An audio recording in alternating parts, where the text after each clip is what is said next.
Section 296 BNS പുതിയ law അനുസരിച്ച് sexual activity in vehicles, വണ്ടികളിൽ ഫിസിക്കൽ കപ്പിൾസ് ഫിസിക്കലി ആയിട്ട് ഇൻറ്റിമേറ്റ് ചെയ്യുന്ന ഒരുപാട് സാഹചര്യങ്ങൾ നമ്മൾ കണ്ടിട്ടുണ്ട്, നമുക്ക് അറിയാവുന്ന കാര്യങ്ങളാണ്.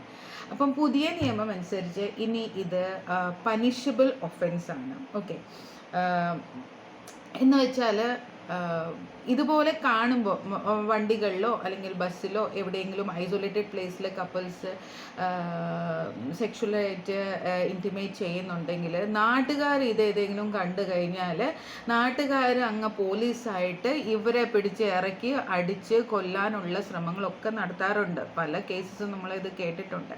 അപ്പോൾ ഇവിടെ മനസ്സിലാക്കേണ്ട ഒരു കാര്യം എന്ന് വെച്ചാൽ ഈ പറയുന്ന കേസ്, അതായത് സെക്ഷുവൽ ആക്ടിവിറ്റീസ് വെഹിക്കിളിനകത്ത് നടക്കുന്ന സംഭവമാണെങ്കിൽ ഇതിൻ്റെ അഗേൻസ്റ്റ് കേസ് എടുക്കാൻ പറ്റുന്നത് പോലീസിന് മാത്രമാണ്, പോലീസ് അതോറിറ്റീസിന് മാത്രമാണ് ഇതിൻ്റെ അഗേൻസ്റ്റ് കേസ് എടുക്കാൻ പറ്റുക. അല്ലാതെ നാട്ടുകാരും വീട്ടുകാരും കൂടിയിട്ട് ഇതിനൊരു തീരുമാനമാക്കാൻ ആരും നിൽക്കണ്ട. കാരണം തീരുമാനമാക്കാൻ നിൽക്കുവാണെങ്കിൽ ഈ നാട്ടുകാരുടെ അഗേൻസ്റ്റ് പോലീസ് FIR രജിസ്റ്റർ ചെയ്യും. ഈ പറഞ്ഞ കപ്പിൾസിനെ അടിക്കാനോ കൊല്ലാനോ ഒക്കെ ശ്രമിക്കുന്നുണ്ടാവും. അപ്പം അറ്റംപ്റ്റ് ടു മർഡറും അങ്ങനെ അസോൾട്ടും ഒരുപാട് സെക്ഷൻസ് നിങ്ങളുടെ അഗേൻസ്റ്റ് ഫയൽ ചെയ്തു എന്ന് വരും. അതുകൊണ്ട് തന്നെ ഇതുപോലത്തെ എന്തെങ്കിലും ആക്ടിവിറ്റീസ് നിങ്ങൾ എവിടെയെങ്കിലും കാണുന്നുണ്ടെങ്കിൽ അത് പോലീസിനെ അറിയിക്കുക. പോലീസാണ് ഇതിനകത്ത് കയറിയിട്ട് ഇവരുടെ അഗേൻസ്റ്റ് കേസ് എടുക്കേണ്ടത്.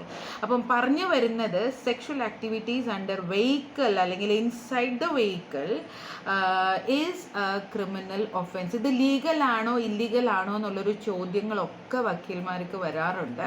അപ്പോൾ അതിന് വേണ്ടിയിട്ടാണ് ഈ കാര്യം എടുത്ത് പറയാൻ കാരണം തന്നെ.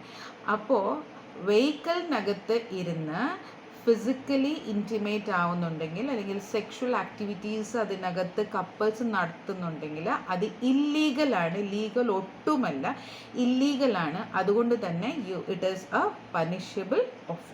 ഓക്കെ, അപ്പം ആരെങ്കിലും ഇതുപോലെ എന്തെങ്കിലും ആക്ടിവിറ്റീസ് ചെയ്യുന്നുണ്ട്, ഏതെങ്കിലും കൂട്ടുകാർക്ക് അത് അറിയുന്നുണ്ടെങ്കിൽ ഈ വീഡിയോ ഒന്ന് ഈ പറഞ്ഞ കൂട്ടുകാർക്കോ അല്ലെങ്കിൽ ആരെങ്കിലും അറിയാവുന്ന വേറെ ആരെങ്കിലും ഉണ്ടെങ്കിൽ അവർക്കൊക്കെ ഷെയർ ചെയ്ത് കൊടുക്കുക. സോ ദാറ്റ് അവർക്ക് ഈ നോളേജ് ഇല്ലാത്ത ഒരുപാട് പേരുണ്ട്, ഇതിനെക്കുറിച്ച് അറിവില്ലാത്ത ഒരുപാട് പേരുണ്ട്. കാരണം ഇത് പുതിയ നിയമം അനുസരിച്ചാണ് ഇങ്ങനെ ഇതൊരു പനിഷബിൾ ഒഫൻസ് ആക്കി വെച്ചിരിക്കുന്നത്, മുന്നേ ഉണ്ടായിരുന്നില്ല. അതുകൊണ്ട് തന്നെ ശ്രദ്ധിച്ച് എല്ലാ കാര്യങ്ങളും ചെയ്യുക എന്നുള്ളതാണ്. മാക്സിമം ഷെയർ ചെയ്യുക, സബ്സ്ക്രൈബ് ചെയ്യുക, ലൈക്ക് ചെയ്യുക. Thank you.